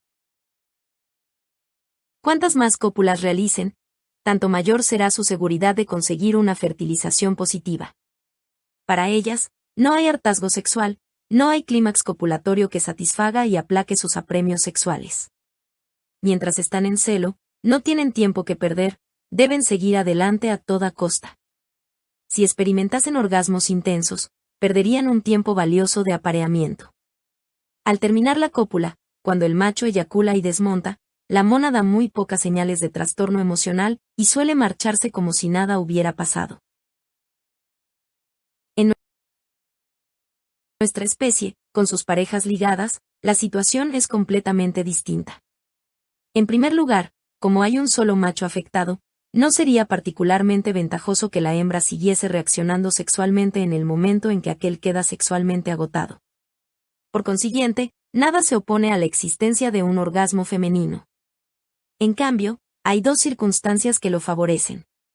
Una de ellas es la enorme compensación que aporta al acto de cooperación sexual con el compañero. Como todos los otros mejoramientos de la sexualidad, contribuye a fortalecer el vínculo entre la pareja y a mantener la unidad de la familia. La otra circunstancia es que aumenta considerablemente las probabilidades de fertilización. Esto se produce de una manera bastante especial, que afecta únicamente a nuestra peculiar especie. Para comprenderlo, debemos observar, una vez más, a nuestros parientes primates. Cuando una mona ha sido inseminada por el macho, puede alejarse sin temor a perder el fluido seminal, depositado en el fondo de su conducto vaginal. Por algo anda a cuatro patas. El ángulo de su conducto vaginal es, aproximadamente, horizontal. Si la hembra de nuestra especie se conmoviese tan poco por la experiencia de la cópula que fuese capaz de levantarse y marcharse inmediatamente después, la situación del conducto vaginal, durante la locomoción corriente, es casi vertical. Bajo la simple influencia de la gravedad, el fluido seminal bajaría por el conducto, perdiéndose en gran parte. La reacción que tiende a mantener a la hembra en posición horizontal, cuando el macho eyacula y cesa la cópula, constituye, pues, una gran ventaja. La violenta respuesta del orgasmo femenino, que deja a la hembra sexualmente saciada y exhausta, produce precisamente este efecto. Por tanto, es doblemente valiosa. El hecho de que el orgasmo femenino de nuestra especie es único entre los primates, combinado con la circunstancia de que fisiológicamente es casi idéntico al del macho, sugiere que es quizás en sentido evolucionista, una respuesta pseudomasculina. En la constitución del macho y de la hembra existen propiedades latentes que pertenecen al sexo contrario. Gracias al estudio comparativo de otros grupos de animales, sabemos que la evolución puede, en caso de necesidad, despertar una de estas cualidades latentes y traerla a primer plano, en realidad, al sexo equivocado. En este caso particular, sabemos que la hembra de nuestra especie ha desarrollado una sensibilidad especial al estímulo sexual del clítoris. Si recordamos que este órgano es el equivalente femenino, o la contrapartida, del pene masculino, esto parece indicar la circunstancia de que, al menos en su origen, el orgasmo femenino es un fenómeno tomado de prestado del macho. Esto puede explicar también por qué el varón tiene el pene más grande de todos los primates. No solo es extraordinariamente largo cuando se halla en pleno estado de erección, sino que es también muy grueso en comparación con los penes de otras especies. El del chimpancé es un simple espigón en comparación con él. Este abultamiento del pene hace que los órganos genitales externos de la hembra estén sometidos a mayor presión durante la realización de los movimientos pelvianos. A cada empujón del pene, la región del clítoris es comprimida hacia abajo, y seguidamente, a cada retroceso, vuelve a surgir. Añádase a esto la presión rítmica ejercitada sobre la región del clítoris por la región pubiana del macho que copula frontalmente, y se obtendrá un reiterado masaje del clítoris que, si se tratara de un macho, equivaldría a una masturbación.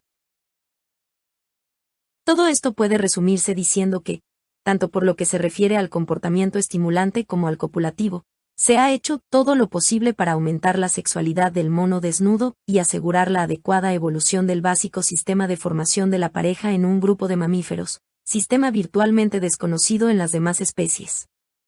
Pero las dificultades acarreadas por la introducción de esta nueva tendencia no ha terminado aún. Si examinamos a nuestra pareja de monos desnudos, venturosamente juntos y ayudándose mutuamente en la crianza de los hijos, todo parece marchar por buen camino. Pero los hijos crecen y alcanzan pronto la pubertad. ¿Qué pasa entonces? Si las antiguas normas de los primates no se modifican, el macho adulto no tarda en expulsar a los jóvenes y aparearse con las jóvenes hembras. Estas se convierten entonces en parte de la unidad familiar, como hembras adicionales de cría al lado de su madre, y volvemos a encontrarnos en el punto de partida. Por otra parte, si los jóvenes machos son relegados a un estado inferior, en el borde de la sociedad, como ocurre en muchas especies de primates, la naturaleza cooperadora del grupo cazador constituido por todos los machos resultará perjudicada. Resulta evidente que se requiere, aquí, alguna modificación adicional del sistema de crianza, una especie de exogamia. Para que sobreviva el sistema de vinculación por parejas, tanto las hijas como los hijos tienen que encontrar su complemento propio. Esto no es una exigencia fuera de lo corriente en las especies que forman parejas, los mamíferos inferiores nos dan muchos ejemplos de ello, pero la naturaleza social de la mayoría de los primates hace que la cosa sea más difícil. En la mayoría de las especies que forman parejas, la familia se divide y se dispersa cuando crecen los jóvenes. Debido a su comportamiento social cooperativo, el mono desnudo no puede permitirse el lujo de desparramarse de esta suerte.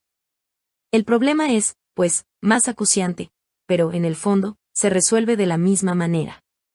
Como ocurre en todos los animales que forman parejas, los padres tienen un mutuo sentimiento de posesión. La madre posee sexualmente al padre, y viceversa. En cuanto los retoños, al llegar a la pubertad, empiezan a mostrar señales sexuales, se convierten en rivales sexuales, los hijos, del padre, y las hijas, de la madre. Se producirá una tendencia a apartarlos de ambos. Los hijos empezarán también a sentir la necesidad de un territorio hogareño propio. Los propios padres experimentaron evidentemente esta necesidad, al crear antes que nada un hogar familiar, y lo que pasará ahora no será más que una repetición. El hogar base, dominado y poseído por la madre, y el padre no tendrá las condiciones adecuadas. Tanto el propio lugar como los individuos que viven en él llevarán una pesada carga de señales paternas, tanto primarias como asociativas. El adolescente rechazará esto automáticamente y sentirá la necesidad de establecer una nueva base para la cría. Esto es típico de los jóvenes carnívoros territoriales, pero no de los jóvenes primates, y constituye otro cambio fundamental de comportamiento que se exigirá al mono desnudo. Es quizás una desgracia que este fenómeno de la exogamia haya sido a menudo considerado como indicador de un tabú incestuoso. Esto sugiere inmediatamente que se trata de una restricción relativamente reciente y culturalmente controlada, pero, biológicamente, debió de desarrollarse en una fase mucho más remota. De lo contrario, el típico sistema de cría de la especie no habría salido jamás del antiguo marco de los primates. Otro rasgo afín, y que parece exclusivo de nuestra especie, es la retención del himen o doncellez en la hembra. En los mamíferos inferiores, aquel se presenta como una fase embrionaria en el desarrollo del sistema genitourinario. En cambio, es conservado como parte de la neotenia del mono desnudo. Su persistencia significa que la primera cópula en la vida de la hembra tropezará con algunas dificultades. El hecho de que la evolución haya ido tan lejos en la tarea de sensibilizar a la mujer al estímulo sexual hace que parezca extraño, a primera vista, que la dotara de algo que equivale a un elemento anticopulativo. Pero la situación no es tan contradictoria como parece. Al hacer difícil, e incluso doloroso el primer intento de cópula, el himen asegura que ésta no se realice con ligereza. Sabido es que, durante la adolescencia, se pasa por un periodo de experimentación sexual, de correteos en busca de la compañía adecuada. En esta época, los jóvenes machos no tienen motivos para evitar la cópula total. Si no se forma el lazo entre la pareja, no se habrán comprometido en modo alguno y seguirán sus correrías hasta que encuentren la compañera que les conviene. En cambio, si las jóvenes hembras hicieran lo mismo, correrían grandes riesgos de quedar embarazadas y condenadas a una situación de maternidad sin la presencia de un compañero. Al frenar parcialmente esta tendencia de la hembra, el himen hace que ésta tenga que hallarse en un profundo estado emocional antes de dar el paso definitivo, un estado emocional lo bastante fuerte para hacerle vencer esta primera incomodidad física. Conviene añadir aquí unas palabras sobre la cuestión de la monogamia y la poligamia. La creación del vínculo entre la pareja, propio de la especie en su conjunto, favorece naturalmente la monogamia, pero no la exige de manera absoluta.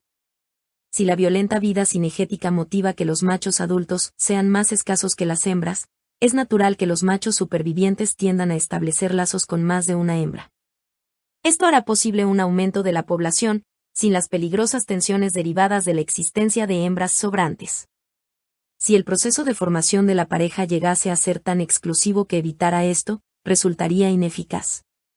Sin embargo, la cosa no sería fácil, debido al instinto de posesión de las hembras afectadas y al peligro de provocar graves rivalidades sexuales entre ellas. Otro factor contrario sería la presión económica derivada de la necesidad de mantener un mayor grupo familiar con todos sus retoños. Podría existir un pequeño grado de poligamia, pero sumamente limitada. Es interesante observar que, aunque ésta existe todavía hoy en cierto número de culturas inferiores, todas las sociedades importantes, que equivalen a la inmensa mayoría de la población mundial de la especie, son monógamas. Incluso en aquellas que permiten la poligamia, esta suele practicarse únicamente por una pequeña minoría de los varones afectados. Sería curioso especular sobre si su omisión en casi todas las culturas importantes ha constituido realmente un factor primordial en la consecuencia de su elevada situación presente. En todo caso, podemos concluir diciendo que, hagan lo que hagan las oscuras y atrasadas tribus actuales, la corriente principal de nuestra especie manifiesta su tendencia a constituir parejas exclusivas en su forma más extrema, es decir, en las relaciones monógamas a largo plazo. Este es, pues, el mono desnudo en toda su erótica complejidad, una especie intensamente sexual, formadora de parejas y con muchos rasgos singulares, una complicada combinación de antecedentes primates con grandes modificaciones carnívoras. Ahora, tenemos que añadirle el tercero y último ingrediente, la civilización moderna. El cerebro aumentado, que acompañó la transformación del sencillo morador de los bosques en cazador cooperativo, empezó a interesarse en las mejoras tecnológicas. Las simples residencias tribales se convirtieron en grandes pueblos y ciudades. La era del hacha dio paso a la era espacial. Pero, ¿qué influencia han ejercido todos estos oropeles en el sistema sexual de la especie? Al parecer, muy poca. Todo ha sido demasiado rápido, demasiado súbito, para que produjesen fundamentales avances biológicos. Cierto que, superficialmente, parecen haberse producido, pero esto es más que nada una ilusión. Detrás de la fachada de la ciudad moderna, sigue morando el viejo mono desnudo. Solo los nombres han cambiado. En vez de casa, decimos trabajo, en vez de campo de casa, barrio comercial en vez de cubil, hogar en vez de apareamiento, matrimonio en vez de compañera, esposa, etc. Ciertos estudios americanos sobre las normas sexuales contemporáneas, en comparación con las primitivas, han revelado que el equipo fisiológico y anatómico de la especie sigue empleándose con toda intensidad. Los indicios proporcionados por los restos prehistóricos, combinados con datos comparativos de otros carnívoros y de otros primates actuales, nos dan una idea de cómo debió de utilizar su sexo el mono desnudo en el remoto pasado, y de cómo debió de organizar su vida sexual. Las pruebas contemporáneas nos ofrecen el mismo cuadro básico, una vez removida la capa de oscuro barniz de la moralidad pública. Como dije al principio del capítulo, fue la naturaleza biológica de la bestia la que moldeó la estructura social de la civilización, y no esta la que moldeó aquella. Sin embargo, aunque el sistema básico sexual ha sido conservado en una forma bastante primitiva, no ha habido colectivización del sexo para hacer frente al aumento de las colectividades, se han introducido, en cambio, numerosos controles y restricciones de menos importancia. Estos se han hecho necesarios, debido al complicado surtido de señales sexuales anatómicas y fisiológicas, y a la creciente sensibilidad a los estímulos sexuales adquirida durante nuestra evolución. Lo cierto es que todo esto había sido proyectado para su uso en unidades tribales pequeñas y compactas, no en vastas metrópolis. En las grandes ciudades, nos rozamos continuamente con centenares de estimulantes, y estimulables, desconocidos. Y esto es algo nuevo, que hay que solucionar. En realidad, la introducción de restricciones culturales debió de empezar mucho antes, cuando no había aún personas extrañas. Incluso en las simples unidades tribales, los miembros de la pareja debieron de sentir la necesidad de ocultar de algún modo sus señales sexuales al transitar en público. Si la sexualidad tenía que agudizarse para mantener unida a la pareja, debieron de tomarse medidas para apaciguarla cuando sus miembros estaban separados, a fin de evitar el estímulo excesivo de terceros.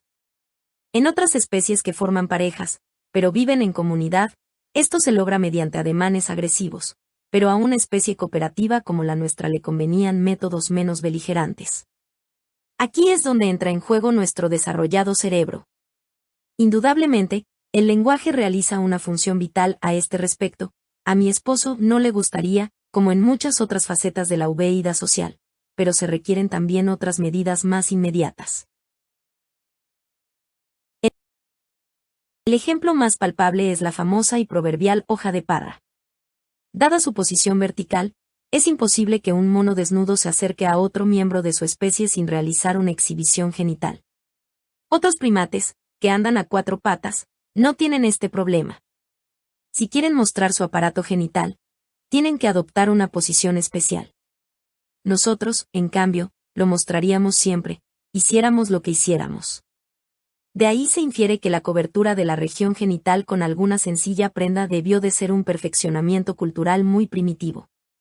Sin duda, partiendo de aquella circunstancia, el empleo de vestidos como protección contra el frío tomó incremento al desparramarse la especie por climas menos benignos, pero, probablemente, esta fase fue muy posterior. El empleo de vestiduras antisexuales varió según las diversas condiciones culturales, extendiéndose a veces a otras señales sexuales secundarias, senos, labios, y dejando de hacerlo en otras ocasiones. En ciertos casos extremos, el aparato genital de la hembra queda, no solamente oculto, sino también completamente inaccesible. El más famoso ejemplo de esto es el cinturón de castidad, que cubría los órganos genitales y el ano con una tira metálica, perforado en los sitios adecuados para dejar pasar los excrementos. Otras prácticas similares consistieron en coser el aparato genital de las jóvenes antes del matrimonio, o en asegurar los labios de aquel con grapas o anillos de metal. En tiempos más recientes se registró el caso de un varón que practicaba orificios en los labios de la vulva de su compañera y cerraba su aparato genital después de cada cópula. Estas precauciones extraordinarias son, desde luego, muy raras, pero el menos drástico procedimiento de ocultar simplemente el aparato genital bajo una vestidura es, actualmente, casi universal. Otro importante mejoramiento fue la realización en privado de los propios actos sexuales. No solo se convirtió el aparato genital en una parte privada, sino también en una parte usada en privado.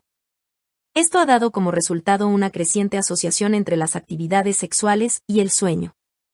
Dormir con alguien se ha convertido en sinónimo de copular con él, por esto, la mayor parte de la actividad copulativa se realiza a una hora determinada, la de acostarse, en vez de repartirse por igual durante todo el día. Como ya hemos visto, los contactos cuerpo a cuerpo han llegado a adquirir tal importancia en el comportamiento sexual que tienen que ser aplazados durante la rutina de la vida diurna.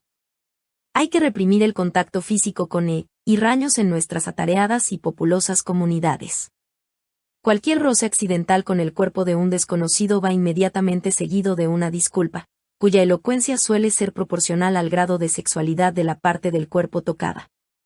La película acelerada de una multitud discurriendo por una calle, o cruzándose en el interior de un gran edificio, revela claramente la increíble complejidad de estas continuas maniobras de evitación de contactos corporales. Esta restricción de los contactos con desconocidos solo se interrumpe normalmente en condiciones de gran aglomeración o en circunstancias especiales derivadas de la alegoría de ciertos individuos, por ejemplo, los peluqueros, los sastres y los médicos, que están socialmente autorizados para tocar. El contacto con parientes y amigos íntimos está más permitido. Sus papeles sociales han quedado claramente definidos como no sexuales, y existe menos peligro. Pero, incluso así, las cortesías de salutación se han estilizado sobremanera.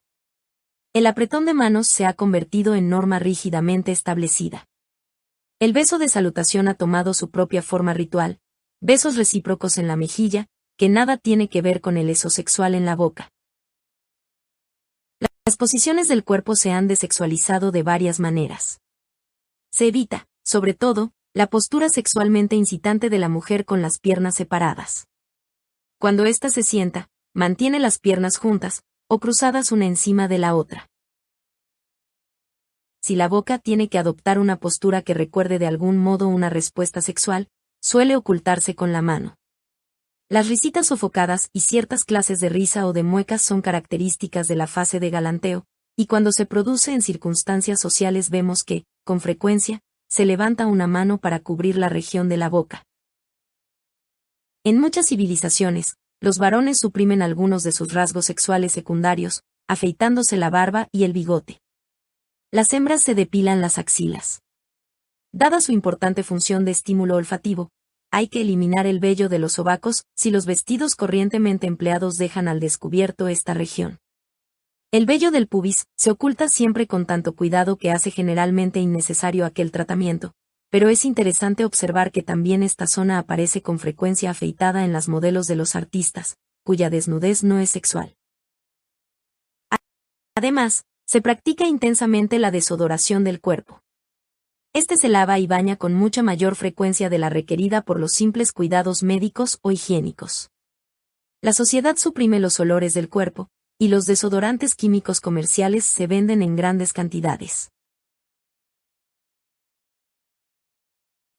La mayoría de estos controles se mantienen con el sencillo e incontrovertible subterfugio de referirse al fenómeno que restringen como inelegante, inconveniente o tosco.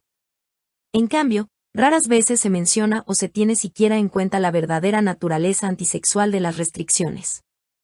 Se aplican también otros controles más patentes, en forma de artificiales códigos morales o de leyes sexuales.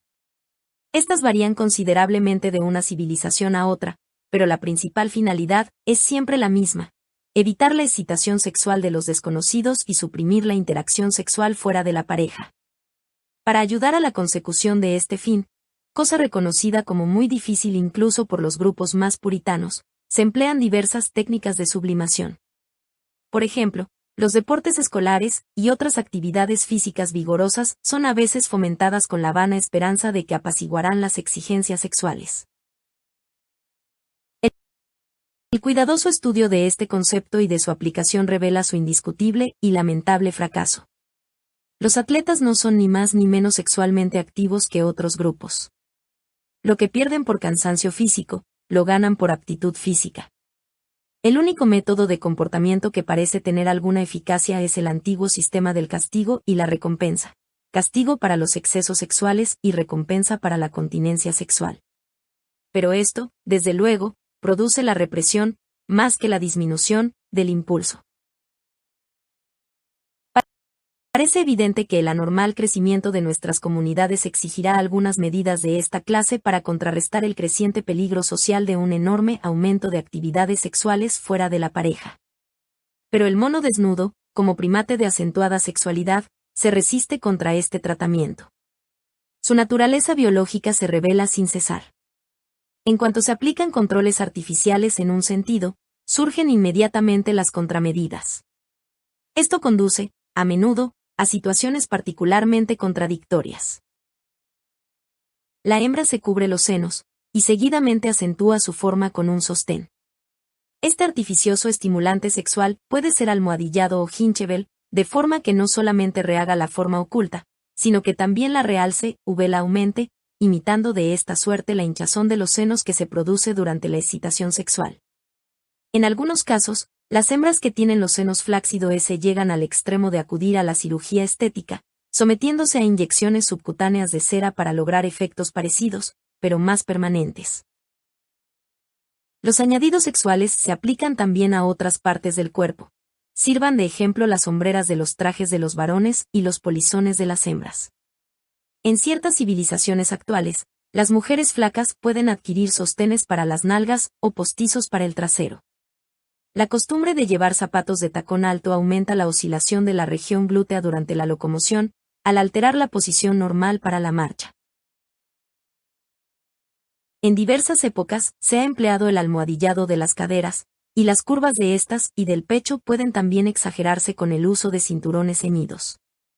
A causa de esto, se ha preconizado la cintura estrecha en la hembra, y se ha practicado muchísimo la presión del corsé sobre esta región.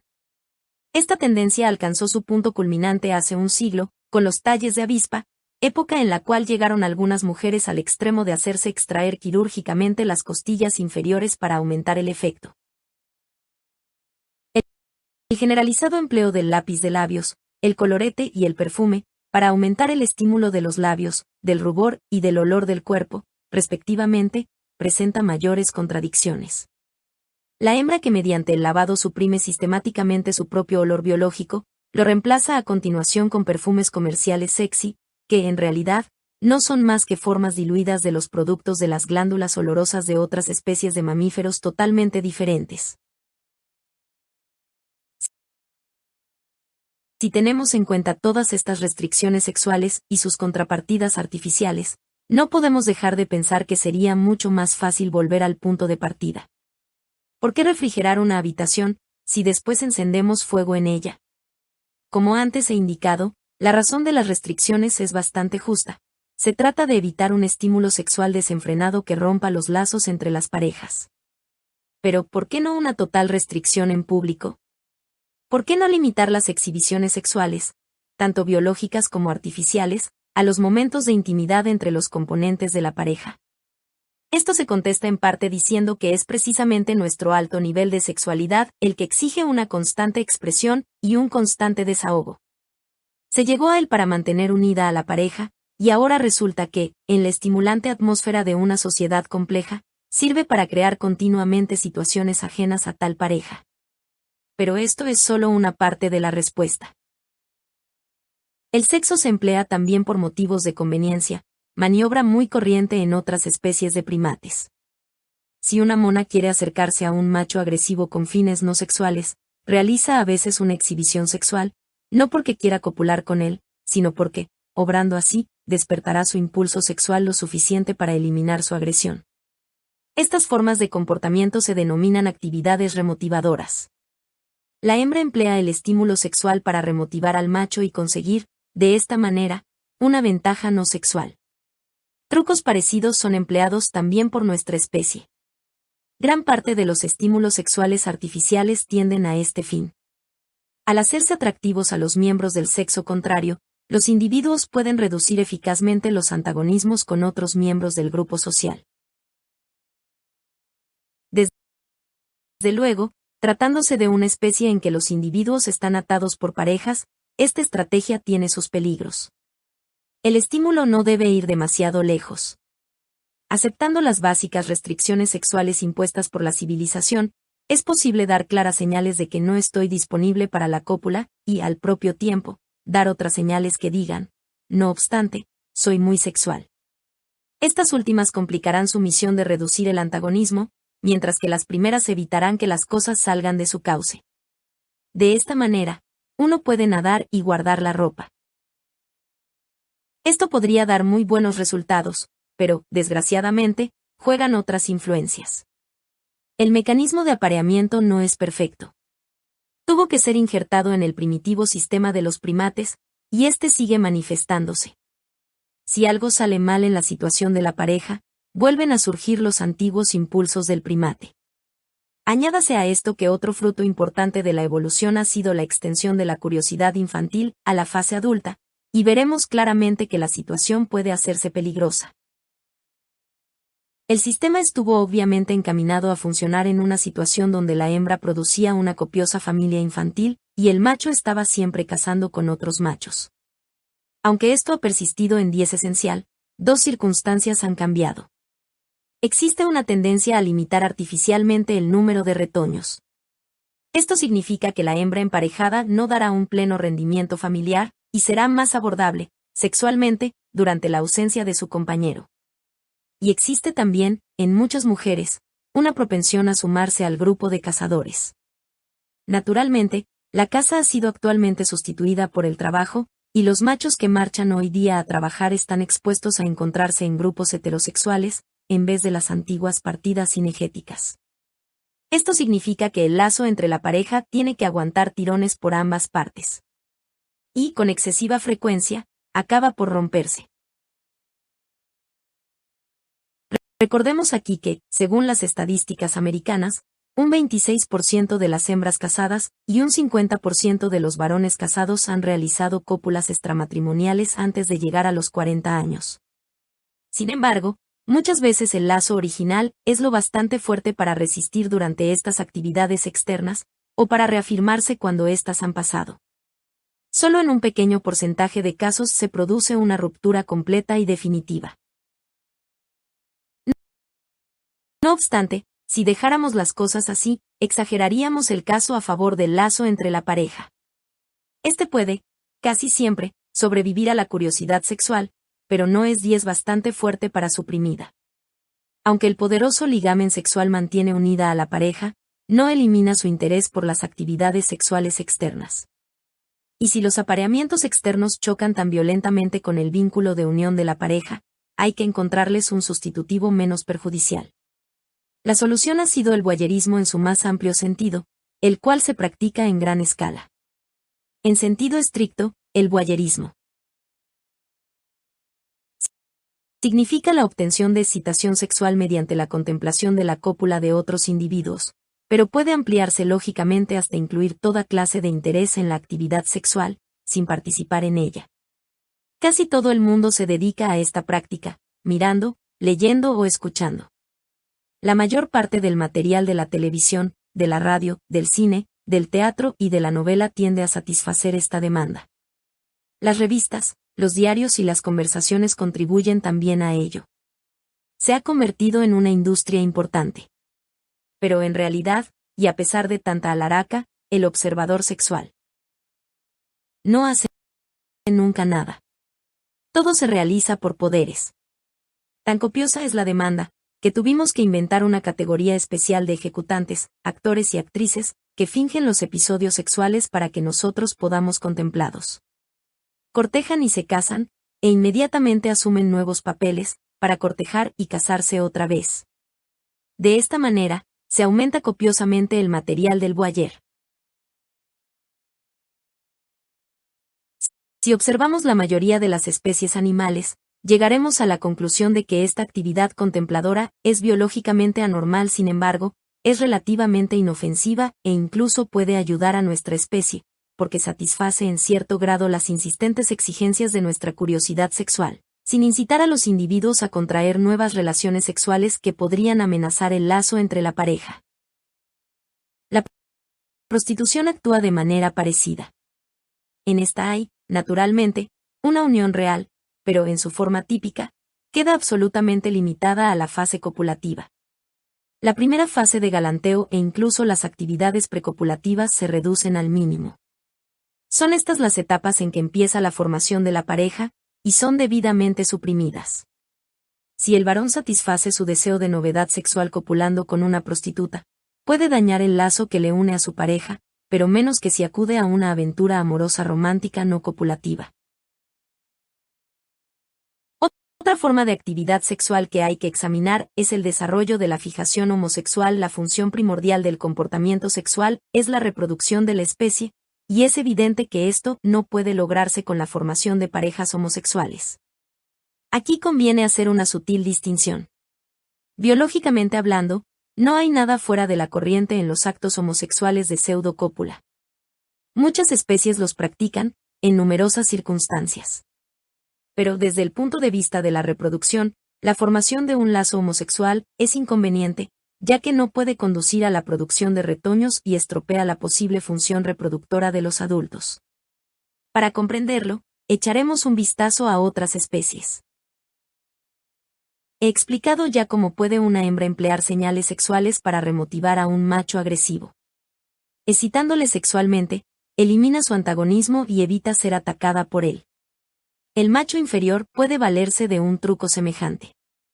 Los jóvenes monos machos adoptan a menudo posturas femeninas sexualmente incitantes, y son montados por machos dominantes que, de otro modo, les habrían atacado. Las hembras dominantes pueden montar, de igual manera, a otras hembras inferiores. Esta utilización de una línea sexual en situaciones no sexuales llegó a ser fenómeno corriente en el escenario social de los primates, y ha resultado sumamente valiosa para ayudar a mantener la armonía y la organización del grupo. Como estas otras especies de primate no están sometidas a un intenso proceso de formación de parejas, no corren los riesgos que podrían derivarse, a largo plazo, de los apareamientos homosexuales. La cosa sirve únicamente para resolver problemas inmediatos de dominio, y no origina relaciones homosexuales duraderas. El comportamiento homosexual se presenta también en ocasiones en que el objeto sexual ideal, un miembro del sexo contrario, resulta inalcanzable. Esto ocurre en muchos grupos de animales. Un miembro del mismo sexo es empleado como sucedáneo, como mal menor, en la actividad sexual. Es frecuente que, en un aislamiento total, los animales recurran a medidas extremas e intenten copular con objetos inanimados, o se masturben. Sabemos, por ejemplo, que ciertos carnívoros en cautividad han copulado con los recipientes de su comida. Los monos adquieren con frecuencia hábitos masturbatorios, y este caso ha sido también registrado entre leones. De la misma manera, animales encerrados con otros de especie diferente intentan copular con ellos. Pero estas actividades cesan casi siempre cuando el estímulo biológicamente correcto, un miembro del sexo contrario, aparece en escena. Situaciones parecidas se producen con gran frecuencia en nuestra propia especie, y las reacciones son casi las mismas. Cuando los machos o las hembras, por el motivo que sea, no encuentran acceso sexual a los individuos del sexo contrario, buscan otro desahogo a sus impulsos. A veces, acuden a otros miembros de su propio sexo, otras veces, llegan a valerse de miembros de otra especie, otras, se masturban. Minuciosos estudios americanos de comportamiento sexual revelan que, en su sociedad, un 13% de las hembras y un 37% de los varones han realizado, antes de los 45 años, contactos sexuales productores de orgasmo. Los contactos sexuales con otras especies animales son mucho más raros, porque, naturalmente, estas no ofrecen el adecuado estímulo sexual, y solo se han registrado en el 3,6% de la hembra y en el 8% de los varones. La masturbación, aunque carece del estímulo del compañero, es, empero, tan fácil de iniciar que se produce con mayor frecuencia. Se calcula que un 58% de las hembras y un 92% de los varones se masturban en alguna época de su vida. Y todas estas actividades inútiles, desde el punto de vista de la reproducción, pueden realizarse sin menguar la potencia procreadora a largo plazo de los individuos afectados, habrá que concluir que son inofensivas. En realidad, pueden ser biológicamente ventajosas, porque pueden contribuir a evitar frustraciones sexuales capaces de originar diversas perturbaciones sociales. Pero en el momento en que dan origen a fijaciones sexuales crean un verdadero problema. Como ya hemos visto, existe en nuestra especie una fuerte tendencia a enamorarse, a crear un poderoso vínculo con el objeto de nuestra atención sexual. Este fenómeno de fijación sexual produce el importantísimo compañerismo a largo plazo, tan vital para las prolongadas exigencias familiares. La fijación empezará a actuar en cuanto se establezcan serios contactos sexuales, y sus consecuencias son evidentes. Los primeros objetos a los que dirigimos nuestras atenciones sexuales están expuestos a convertirse en los objetos. La fijación es un fenómeno asociativo. Ciertos estímulos clave, presentes en el momento del goce sexual, quedan íntimamente vinculados a este goce, y al poco tiempo, la acción sexual no puede producirse sin la presencia de estos estímulos vitales. Si las presiones sociales nos impulsan a experimentar nuestros primeros goces sexuales en contexturas homosexuales o masturbatorias, es probable que ciertos elementos presentes en estas ocasiones asuman un enorme significado sexual de tipo duradero. Las formas más raras de fetichismo se originan también de esta manera.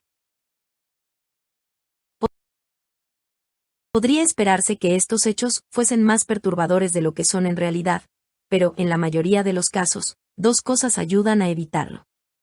En primer lugar, estamos bien equipados con una serie de reacciones instintivas a las señales sexuales características del sexo contrario. Por consiguiente, no es probable que experimentemos fuertes reacciones emotivas ante cualquier objeto que carezca de estas señales. En segundo lugar, nuestras primeras experiencias sexuales tienen carácter de ensayo. Empezamos enamorándonos y desganándonos con gran frecuencia y muy fácilmente. Es como si el proceso de la fijación total anduviera rezagado en relación con los otros sucesos sexuales. Durante esta fase de búsqueda desarrollamos un gran número de fijaciones, poco importantes, cada una de las cuales es contrarrestada por la siguiente, hasta que llegamos indefectiblemente a un punto en que somos susceptibles de una fijación importante. En general, cuando llega este momento hemos experimentado una variedad de estímulos sexuales suficientes para inclinarnos hacia los biológicamente adecuados, y entonces, el apareamiento se produce como un fenómeno normal heterosexual. Tal vez comprenderemos esto más fácilmente si lo comparamos con la situación que se ha producido en algunas de las otras especies. Por ejemplo, las aves coloniales que forman en parejas emigran a los lugares de cría donde construirán sus nidos.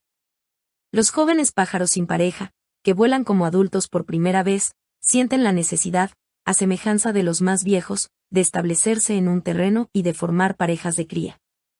Esto se hace sin pérdida de tiempo, poco después de la llegada. Los jóvenes pájaros escogerán su pareja guiándose por sus señales sexuales. Su reacción a estas señales será innata.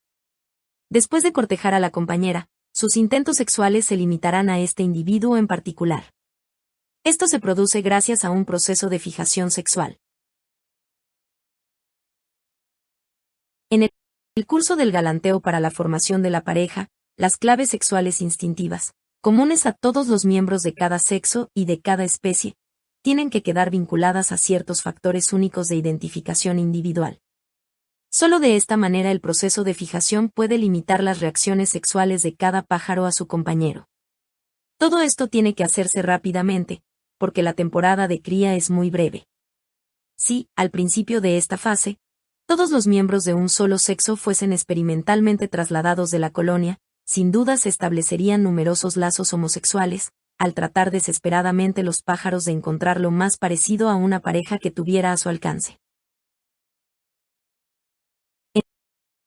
En nuestra propia especie, el proceso es mucho más lento. Nosotros no tenemos que actuar contra el límite de una breve temporada de cría. Esto nos da tiempo para explorar y divertirnos. Aunque nos encontremos en un medio de segregación sexual durante considerables periodos de nuestra adolescencia, no por esto establecemos lazos homosexuales automáticos y permanentes. Si fuésemos como las aves coloniales, ningún adolescente podría salir de un pensionado de varones, o de otra parecida organización unisexual, con la esperanza de crear jamás un lazo heterosexual. En la realidad, el proceso no es tan perjudicial. En la mayoría de los casos, el grabado queda únicamente esbozado y puede borrarse con facilidad mediante ulteriores y más fuertes impresiones. Sin embargo, en algunos casos, el daño es más permanente. Acusados trazos asociativos se habrán ligado firmemente con la expresión sexual, y ya no se podrá prescindir de ellos en ulteriores situaciones de formación de lazos. La inferioridad de las básicas señales sexuales ofrecidas por un compañero del mismo sexo no será suficiente para superar las asociaciones de fijación positiva. Enseguida se nos ocurre preguntar por qué ha de exponerse una sociedad a tales peligros. La respuesta parece radicar en la necesidad de prolongar más posible la fase educacional para satisfacer las enormemente especializadas y complicadas exigencias tecnológicas de la cultura. Si los varones y las hembras jóvenes estableciesen unidades familiares en cuanto estuviesen biológicamente preparados para ello, se perdería una enorme cantidad de instrucción en potencia. Por consiguiente, se les somete a fuertes presiones para evitarlo. Desgraciadamente, por muchas que sean las restricciones culturales, estas no evitarán el desarrollo del sistema sexual, y si éste no puede seguir el rumbo acostumbrado, buscará y encontrará algún otro. Hay otro factor independiente, pero importante, que puede influir en las tendencias homosexuales. Si en el ambiente familiar los retoños se ven sometidos a una madre varonil y dominadora, o a un padre débil y afeminado, esto puede acarrearles una considerable confusión. Las características de comportamiento actuarán en un sentido, y las anatómicas en otro. Si al llegar a la madurez sexual los hijos buscan compañeros que tengan las cualidades de comportamiento, más que las anatómicas, de la madre, están expuestos a elegidos más entre los varones que entre las hembras. Las hijas corren un riesgo similar, pero a la inversa. Lo malo de los problemas sexuales de esta clase es que el prolongado periodo de dependencia infantil crea un contacto tan grande entre las generaciones que los desórdenes se transmiten una y otra vez. El padre afeminado que hemos mencionado tuvo probablemente que presenciar anomalías sexuales en las relaciones de sus propios padres, y así sucesivamente. Los problemas de esta clase se transmiten de una generación a otra durante largo tiempo, hasta que desaparecen, o hasta que se hacen tan agudos que se resuelven por sí solos al impedir totalmente la procreación. Como zoólogo, no puedo discutir las peculiaridades sexuales según la moral corriente. Solo puedo aplicar una especie de moralidad zoológica, en términos de éxito o fracaso en la reproducción. Si ciertos hábitos sexuales impiden el éxito reproductor, podemos calificarlos sinceramente de biológicamente inadecuados. Grupos tales como los de monjes, monjas, solteronas y solterones, y homosexuales permanentes, son todos ellos anómalos desde el punto de vista de la reproducción. La sociedad los cría, y ellos se niegan a devolverle el favor. De la misma manera, podemos decir que un homosexual activo no es más anómalo que un monje desde aquel punto de vista. E igualmente se puede afirmar que ninguna práctica sexual, por muy asquerosa u obscena que parezca a los miembros de una civilización particular, puede ser biológicamente criticada, mientras no impida el éxito reproductivo general. Si los más chocantes refinamientos del acto sexual contribuyen a asegurar que se producirá la fertilización entre los miembros de una pareja, o que se fortalecerán los lazos de la misma, entonces ha cumplido su misión reproductora y es, biológicamente, tan aceptable como la costumbre sexual más limpia y aprobada por todos. Dicho esto, debo ahora señalar que existe una importante excepción a la regla. La moralidad biológica que acabo de esbozar deja de aplicarse en el caso de una de superpoblación. Cuando ésta se produce, se invierten las normas. Por estudios realizados sobre otras especies en estado de superpoblación experimental, sabemos que llega un momento en que el aumento de densidad de población alcanza un punto extremo en el que se destruye toda la estructura social. Los animales contraen enfermedades, matan a sus pequeños, luchan con saña y se mutilan ellos mismos. Ninguna secuencia de comportamiento puede desarrollarse como es debido. Todo se fragmenta. En definitiva, son tantas las muertes, que la densidad de población vuelve a alcanzar un bajo nivel, y puede empezar de nuevo la cría, pero no antes de que acontezca una conmoción catastrófica. Si en tal situación hubiese podido instaurarse algún medio anticonceptivo controlado, en cuanto se manifestaran los primeros síntomas de superpoblación se habría podido evitar el caos. En estas condiciones, grave superpoblación, sin señales de alivio en un futuro inmediato, los procedimientos sexuales anticonceptivos deberían estudiarse bajo una nueva luz. Nuestra especie se encamina rápidamente hacia tal situación. Hemos llegado a un punto en que debemos dejar de sentirnos satisfechos. La solución es evidente: reducir el ritmo de la natalidad, sin poner obstáculos a la estructura social existente, evitar un aumento en cantidad, sin impedir un aumento en calidad. La necesidad de unas técnicas anticonceptivas salta a la vista, pero no debemos permitir que rompan la básica unidad familiar. En realidad, este riesgo sería muy pequeño. Se han expresado temores de que el uso generalizado de anticonceptivos perfeccionados conducirá a una promiscuidad desenfrenada, pero esto es muy poco probable. La poderosa tendencia de la especie a formar parejas cuidará de evitado. Pueden producirse dificultades si muchas parejas emplean los anticonceptivos hasta el punto de no procrear un solo hijo. Estas parejas exigirán mucho de sus lazos, y estos pueden romperse por un exceso de tensión. Tales individuos constituirán una gran amenaza para las parejas que intenten constituir familias. Pero estas reducciones extremas son innecesarias. Si cada familia procrease solamente 2 hijos, los padres se limitarían a reproducir su propio número, y no habría aumento de población. Y si tomamos en consideración los accidentes y las muertes prematuras, el término medio de hijos podría ser incluso ligeramente superior al indicado, sin conducir por ello a un ulterior aumento de la población, y en definitiva, a la catástrofe de la especie. Lo malo es que, como fenómeno sexual, los anticonceptivos mecánicos y químicos son algo fundamentalmente nuevo, y necesitaremos algún tiempo para saber exactamente la clase de repercusiones que habrán de tener en la estructura sexual fundamental de la sociedad después de que lo hayan experimentado un gran número de generaciones, y se hayan desarrollado gradualmente nuevas tradiciones a partir de las antiguas. Pueden causar distorsiones o quebrantamientos indirectos e imprevistos en el sistema sociosexual.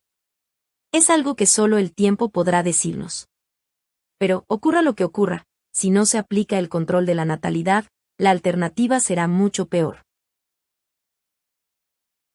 Teniendo en cuenta este problema de superpoblación, podría arguirse que la necesidad de reducir drásticamente el índice de reproducción destruye todas las críticas biológicas que puedan hacerse a las categorías no reproductoras, tales como frailes y monjas, solteronas y solterones empedernidos, y homosexuales permanentes. Esto es cierto desde el exclusivo punto de vista de la reproducción, pero no resuelve otros problemas sociales con los que, en ciertos casos, tendrán que enfrentarse, aislados en su especial papel minoritario. Sin embargo, mientras sean miembros bien adaptados y valiosos de la sociedad, al margen de la esfera procreadora, su no contribución al aumento explosivo de la población puede considerarse altamente beneficiosa. Echando ahora una mirada retrospectiva a todo el escenario sexual, podemos observar que nuestra especie ha permanecido mucho más fiel a sus fundamentales impulsos biológicos de lo que habríamos podido imaginar en un principio. Su sistema sexual de primate, con modificaciones de carnívoro, ha sobrevivido con notable éxito a todos los fantásticos avances tecnológicos. Si tomamos un grupo de 20 familias suburbanas y lo colocamos en un medio primitivo subtropical, donde los machos tengan que salir de casa para obtener comida, la estructura sexual de esta nueva tribu requerirá muy pocas modificaciones, o acaso ninguna. En realidad, lo que ha ocurrido en todos los pueblos grandes o ciudades ha sido que los individuos que moran en ellos se han especializado en sus técnicas de caza, de trabajo, pero han conservado su sistema sociosexual más o menos en su forma primitiva. Los inventos de la ciencia ficción sobre criaderos de niños, actividades sexuales colectivizadas, esterilización selectiva y división del trabajo controlada por el Estado en las funciones procreadoras, no han llegado a materializarse. El mono del espacio sigue llevando en la cartera el retrato de su mujer y de sus hijos, mientras navega a toda velocidad con rumbo a la luna. Solo en el campo de una limitación general de la natalidad, podemos presenciar ahora el primer ataque serio a nuestro antiquísimo sistema sexual por las fuerzas de la civilización moderna. Gracias a la ciencia médica, a la cirugía y a la higiene hemos alcanzado la cúspide de un éxito increíble en materia de crianza. Hemos practicado el control de la muerte, y ahora debemos equilibrarlo con el control de la natalidad. Cualquiera diría que nos vemos abocados a cambiar por fin, durante el próximo siglo o algo más, todos nuestros hábitos sexuales. Pero si lo hacemos, no será porque estos hayan fracasado, sino porque su éxito habrá sido excesivo.